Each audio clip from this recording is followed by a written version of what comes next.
안녕하세요. 고동진 목사입니다. 노년교회 성서대학 신약편 계속되고 있습니다. 오늘은 고린도 후서에 대해서 함께 나눠보도록 하겠습니다. 고린도 후서 이 말씀, 여기 나와 있는 메시지를 한 문장으로 표현해 보자면은 살아계신 하나님의 성전으로 깨끗하라 라고 이렇게 표현해 볼 수가 있습니다. 우리들은 살아계신 하나님의 성전, 그 성전으로서 깨끗해야 된다라고 사도 바울이 말씀하고 있는 것을 고린도 후서를 통해서 듣게 됩니다.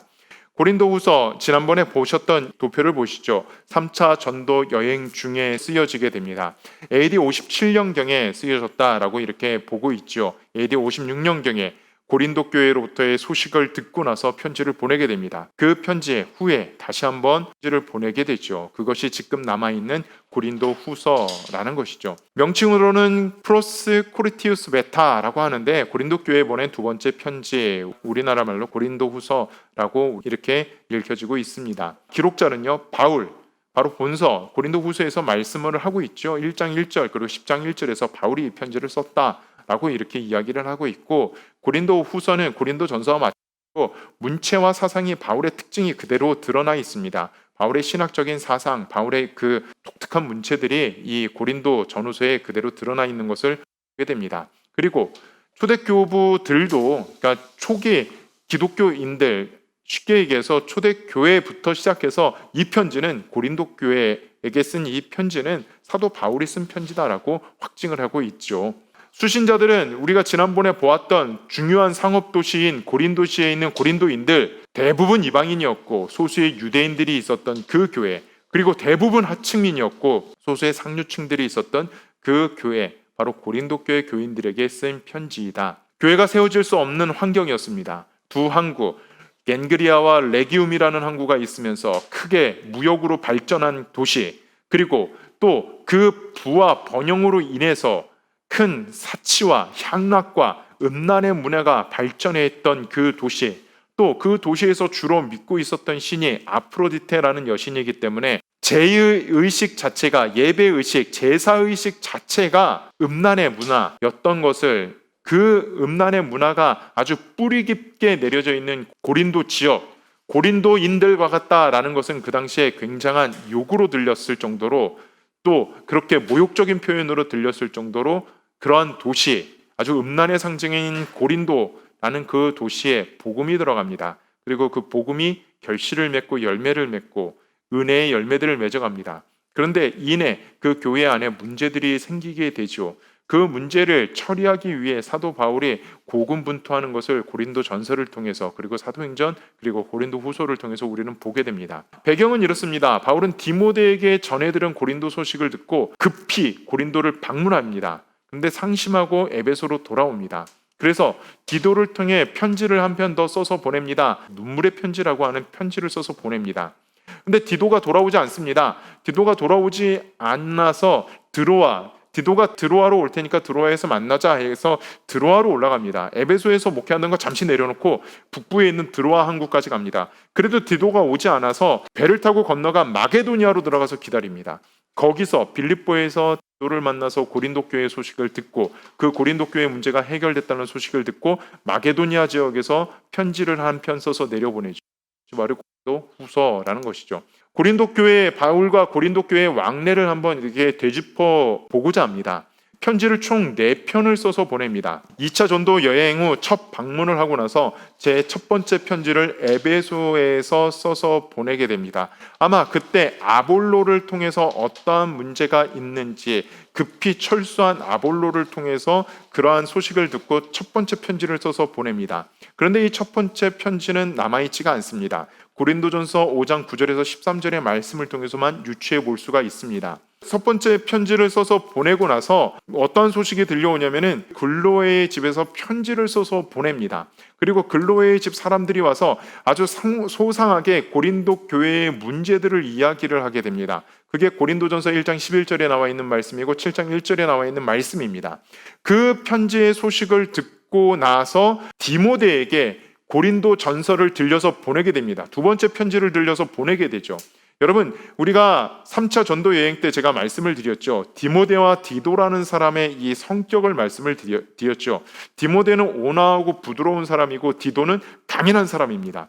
온화하고 부드러운 사람에게 고린도전서를 들려 보내는데 그것이 사도행전 19장 22절에 나와 있는 말씀이고 고린도전서 4장 17절 그리고 16장 10절에 나와 있는 말씀입니다.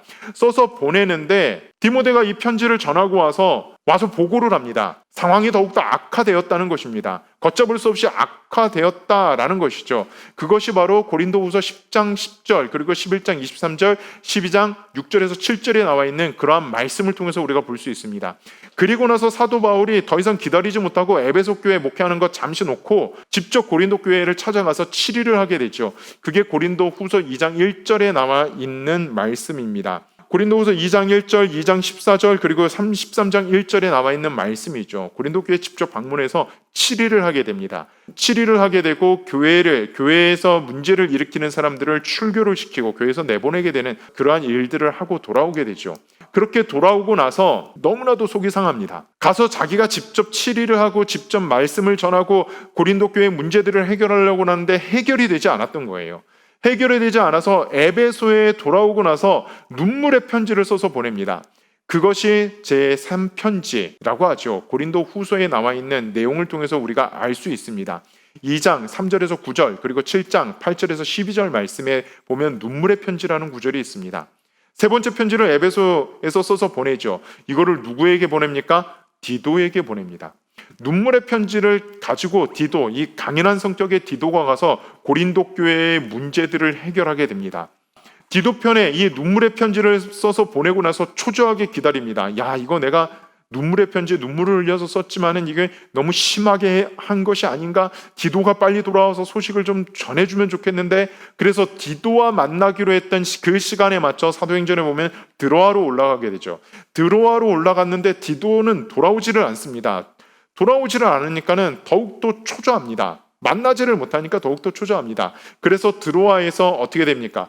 배를 타고 마게도니아로 건너가서 디도를 기다립니다. 그 마게도니아 지방 빌립보라고 유추할 수 있는 그 지역에 디도가 들어옵니다. 디도가 들어와서 기쁜 소식을 전합니다. 그것이 고린도후서 7장 6절에서 16절의 말씀이죠. 디도가 들어오고 나서 이야기합니다. 디도야, 내가 내려가야 되냐? 이야기를 하죠. 이미 문제가 다 해결됐습니다. 걱정하지 마십시오. 그래서 쓴 편지가 고린도후서, 이 마게도니아 지역에서 마게도니아 순회 여행을 하면서 마게도니아 지역의 교회들을 돌보면서 고린도후서를 쓰게 되고 디도편에 이 고린도후서를 보내게 되죠. 그리고 마게도니아 순회 전도 여행이 끝나고 고린도 교회에 3차 방문을 하게 되고, 그것이 사도행전에 나와 있는 말씀, 사도행전 19장 21절, 20장 3절 그리고 고린도후서 13장 1절에 나와 있는 말씀이죠. 방문을 하게 되고 그곳에서 3개월 동안 머물게 됩니다. 그리고 그곳에서 3개월 동안 머무르고 있으면서 반도의 서부 쪽 이고니온까지 가서 복음을 전하는, 그리고 로마에 편지를 써서 보내는 일을 사도 바울이 하게 됩니다. 이렇게 고린도 교회를 위해서 동분서주하는, 그리고 고린도 교회를 절절하게 생각하는 사도 바울의 모습을 사도행전과 고린도전서, 고린도후서를 통해서 볼 수가 있습니다.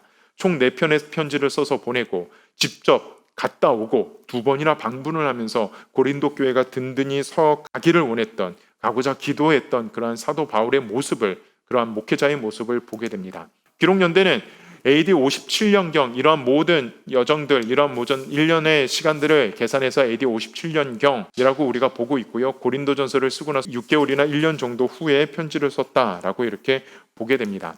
기록 목적입니다. 기록 목적이 무엇이냐면은 자기가 증거한 복음이 진실하다, 그것을 말하기 위해서 고린도 후서를 썼고요.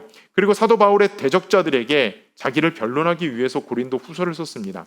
고린도 후서를 보면은요, 고린도 후서 전반부에 보면은 주되게 사도 바울이 나는 새 언약의 일꾼이다, 나는 사도다, 그리스도의 사도다, 자기의 사도권에 대해서, 자기의 사역에 대해서, 자기의 권위에 대해서 변론을 하는 것을 우리가 볼 수 있습니다. 아마 고린도 교회에 이방인들이 주로 이루었던 교회이지만은 소수의 유대인들이 들어와서 있었습니다. 그 소수의 유대인들은 사도 바울을 인정하지 않습니다. 사도 바울은 사도 예수님을 만난 적도 없고 예수님과 활동한 적도 없다라는 그 사도권을 인정하지 않습니다. 그래서 고린도 교회 안에 그 사도권들이 흔들리게 되죠. 그 사도권의 흔들림, 권위가 흔들리는 것에 대해서 변론하기 위해 고린도후서를 쓰고 있는 것을 보게 됩니다. 그래도 이 고린도후서를 쓴 목적이 무엇이냐면은 고린도 교회 교인들과 정상적인 관계의 회복을 위해서 편지를 쓰고 있습니다. 눈물의 편지, 에베소의 지역에서 방문, 그리고 그 이전에 고린도 전서, 그리고 눈물의 편지, 이러한 방문들, 이러한 일련의 과정들, 교회를 치료하는 과정들 가운데 관계는 많이 서먹서먹해졌을 것입니다. 그 관계의 회복을 위해서 고린도 후서를 써서 보내고 있는 것을 보게 됩니다. 그리고 마지막으로는 예루살렘 교인들을 구하기 위한 연보를 해달라, 그것을 권면하기 위해서 편지를 쓰고 있는 것을 보게 됩니다. 우리가 사도행전 11장에 보면은 아가보에 의해서 예언이 되죠. 큰 가뭄이 될 것이다 라는 예언을 듣게 되죠. AD 45년이라고 말씀을 드렸습니다. 그리고 그 이듬해 AD 46년부터 가뭄이 들기 시작하고 예루살렘 교회 박해가 시작되게 됩니다. 헤롯의 박해가 시작되게 되죠. 이러한 일련의 일들이 계속 진행됩니다. 수년 동안 이러한 가뭄들이 로마 제국 전역을 휩쓸게 됩니다. 물론 이 편지가 쓰여질 때는 가뭄이 이제 지나가고 나서 다시금 평작 수준으로, 평년도 수준으로 소출이 나기 시작하지만은 이 예루살렘 지역, 우리가 예전에 구약을 보면서 이 예루살렘 지역이 얼마나 척박한 땅인지를 함께 나누어 보셨죠. 그 예루살렘 지역은 아직도 가뭄으로 인해 경제적으로 큰 타격을 입었던 그러한 상황입니다.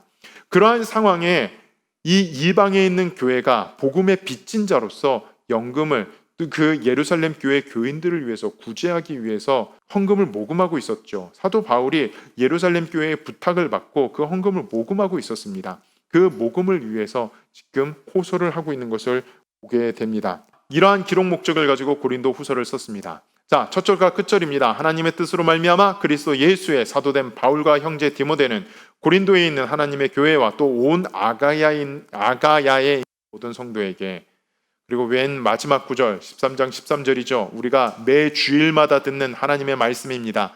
주 예수 그리스도의 은혜와 하나님의 사랑과 성령의 교통하심이 너희 무리와 함께 있을지어다.